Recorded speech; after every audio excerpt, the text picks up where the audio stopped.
একাদশ শ্রেণীর সেকেন্ড সেমিস্টারের বন্ধুরা, তোমাদের মধ্যে যাদের ফিলোসফি অর্থাৎ দর্শন সাবজেক্টটি আছে তাদের জন্য এই ভিডিওটি। তোমাদের সিলেবাসটি আমি বলে দেব, ফিলোসফি সিলেবাসটি আমি বলে দেব। ফিলোসফি সিলেবাসে মোট কয়টি অধ্যায় আছে এবং কয়টি ইউনিট আছে, মোট কতর মধ্যে পরীক্ষা হবে, সব কিছু তোমরা জানতে পারবে এই ভিডিওর মাধ্যমে। ভিডিও শুরু করার আগেই বলি, তোমাদের যদি ভিডিওটি দেখে ভালো লাগে তাহলে একটি লাইক দিবে এবং বন্ধুদের শেয়ার করবে। আর চ্যানেলে যদি প্রথম ভিডিও দেখে থাকো তাহলে অবশ্যই চ্যানেলটি সাবস্ক্রাইব করবে এই ধরনের ভিডিও পাওয়ার জন্য। আর তোমাদের মূল্যবান মতামত কমেন্টে জানাতে ভুলবে না। শুরু করছি। তোমাদের মোট 40-এর মধ্যে পরীক্ষা হবে। এবারে ইউনিট থাকছে দুটি ইউনিট, ইউনিট 1 এবং ইউনিট 2। ইউনিট 1-এ ইন্ট্রোডাকশান টু লজিক এবং ইউনিট 2 হলো ইন্ট্রোডাকশান টু ইথিক্স। এবারে আমি ইউনিট 1-এর কতগুলি অধ্যায় আছে বলে দিচ্ছি এক এক করে। মোট অধ্যায় আছে 7টি।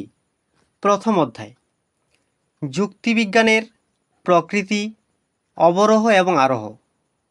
যুক্তিবিজ্ঞানের প্রকৃতি, অবরোহ এবং আরোহ, এই অধ্যায় থেকে 3 মার্ক থাকবে। দ্বিতীয়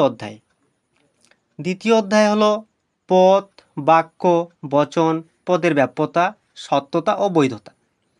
এই অধ্যায়ে 3 মার্ক থাকবে। তৃতীয় অধ্যায় হলো বাক্য থেকে বচনে রূপান্তর। এই অধ্যায়ে 2 মার্ক থাকবে।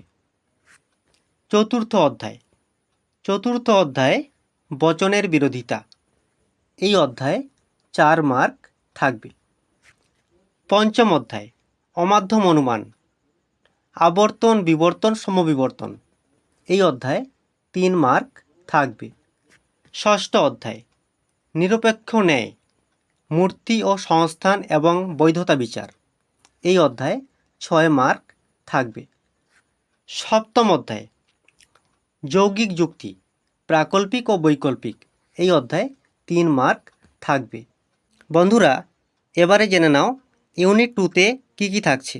ইউনিট 2 অর্থাৎ ইন্ট্রোডাকশান টু ইথিক্সে মোট 2টি অধ্যায় থাকছে। এবারে প্রথম অধ্যায় ভারতীয় নীতিবিদ্যা। এই অধ্যায়ে আবার 4টি ভাগে ভাগ করা হয়েছে। প্রথম পুরুষার্থ, অর্থাৎ পুরুষার্থ।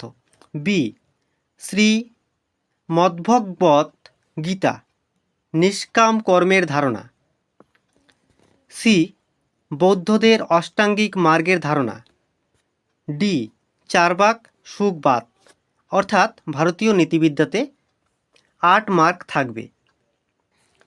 এবারে দ্বিতীয় অধ্যায়, ইউনিট 2-এর দ্বিতীয় অধ্যায়ে পাশ্চাত্য নীতিবিদ্যা। এই পাশ্চাত্য নীতিবিদ্যাকে আবার 2টি ভাগে ভাগ করা হয়েছে।